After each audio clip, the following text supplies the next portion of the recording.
Hi, today I want to talk about lessening the load for the sake of the future. So, I had a talk with a friend of mine who's a teacher, and his name that he goes by is Maka Sunshine or Natural. And in our reasoning discussion, what I learned was a lot of really great reminders and helpful insights to help me inquire of where I can do this, lessening the load for the sake of the future. So first of all, you can't take it with you when it's over. So while I'm here, I gotta live good, work good, do good, enjoy the good, and lean on what I'm anyway doing. Neglecting or prioritizing responsibilities always has consequences. So if I'm good at something and I do it well, doing good work means what you do good, do as work or do for work.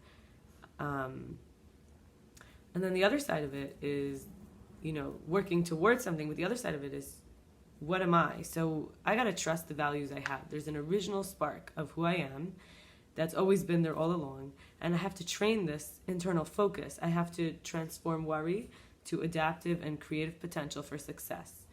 I can't be afraid of mistakes, can't take it personally.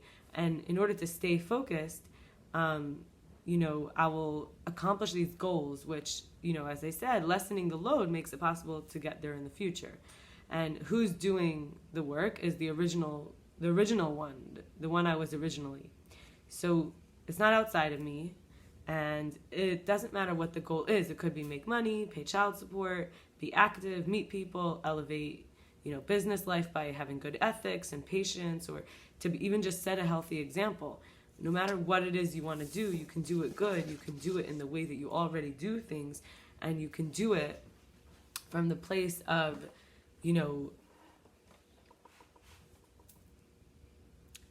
a work in order to work. So a place of nullifying, because working to work means you work hard so you don't have to work hard. It's like a place of nullifying, but also retention of the one that cannot be canceled out. So, in order to do this, I had to say, am I retaining my individual spark during these nullification periods? I lessen the load, and now I can work towards something in the future, but do I have what I need on the way? And then also, what do I carry?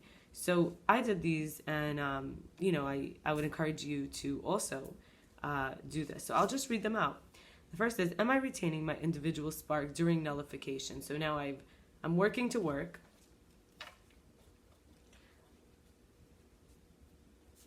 So in other words, we could say canceling my past self out. The personality that we take it personally is past self, and, being afraid of making a mistake is the personality, and, my past self distracts me. It tells me you don't really want what you want in the future. You want this other thing. Remember how much you wanted it, or, it tells me you can't enjoy it. You're not worthy. So really, this is very deep. It goes very long. And he's a brilliant man in his living, sharing his life experience, but also like in his mind. So anyway, I took the inspiration and mentality. So this is what came up. Am I retaining my individual spark during nullification? Learning how to put my foot down, even with myself. Recognizing I'm not a victim and neither is anyone else. Wisdom does come from suffering, and suffering is personal. So I can connect to people from the deep self, which is not personal and always changing, It might not even be that I identify with who I am right now in an hour in that deep self, or with the deep suffering, which is depending on whether I have grace or if I have pride. If I have pride and I don't have grace, then I don't allow myself to become the new person. With pride, I may try to take pride in who I am before and who I think I am, and in such a case, I will gain wisdom from losing my pride, losing my past self.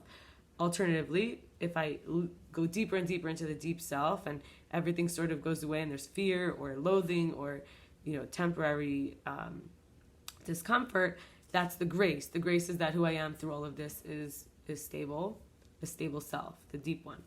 And then additionally, God sends me everyone I need to meet. So as I nullify, I may lose people that I'm holding on to, but I will meet the new people I need to meet. And I also can learn to stop caring what people think as I try new things in the world. This is in the world, because trying new things in the world here says that I have less baggage, I can fit through a tighter space. I care less about what you think because I got to be happy. I got to work good. I got to live good. The old me really did care, but I'm nullifying myself. That's the idea. And this is a very good insight for me personally. I need to put a ladder down first before I go into a dark pit, because if I want to tell the tale and share what I find, aka what I was looking for, I need a way out. So this is the idea that God, you make a space. God tells us, or the source tells us, if you yourself want to fit through into a parallel personality or universe or the world, you need to make a hole the size of a needle. You'll fit through it. Are you willing to let go of everything? So this is the idea that, are you willing to go down so that you can really go up, so that you can go up, up, up, up? I'm allowed to not answer things or not make the decision right away. I'm a Jewish woman and I'm beautiful. Judging the earth is not my job. I am of the earth being judged too. There's a lot that will scare me, but the source is working through me. And what do I carry? So I wrote a little bit of just kind of a list. Fear of being hurt. And you can see here that I've been hurt recently and I'm healing and I'm facing the fear of being hurt. Desire for answers and options.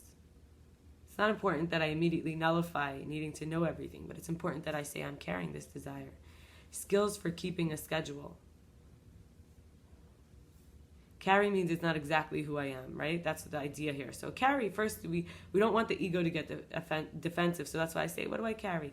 I carry fear of being hurt, and it's good to do these things after meditation. Desire for answers and options. And these are things I could let go of and fit further. But they are there. So creativity. And it could be that this is what I lean on. This is exactly what I use to do good in the world. You know, what I'm anyway doing. And if I neglect these things I can respond to, there'll be consequences. So there's nothing wrong with taking, the toolbox I have. This is what I'm carrying. But there is an idea that, working to lessen the load for the sake of the future means that I would have to let go of this. And it would take a lot of work to let go of any of these. So that's the point. It's not saying let go of it right away, but face it. Face what you're carrying.